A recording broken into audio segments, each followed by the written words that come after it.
Now, since VFAs produce energy and gain is the goal, there has been a tendency to want to give animals as much feed as possible to produce as many VFAs as possible.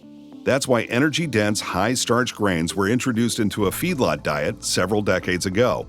They increase the rate of gain by altering and increasing VFA production.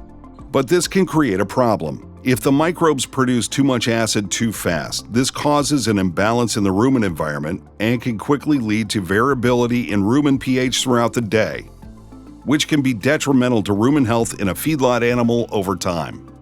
So that's really the important thing is which type of microorganisms flourish, how fast they break down the feed substrate and turn it into volatile fatty acids, and keeping that in balance with the rumen's ability to transport it out.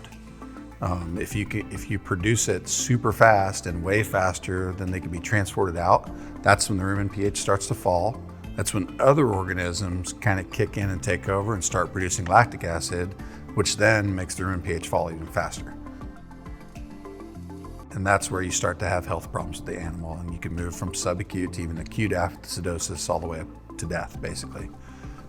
So kind of the art in it is getting the ration balanced and the animal behavior and consumption patterns such that you're maintaining kind of that close to peak level of volatile fatty acid production, but keeping it in sync with the animal's ability to transport it through the rumen wall.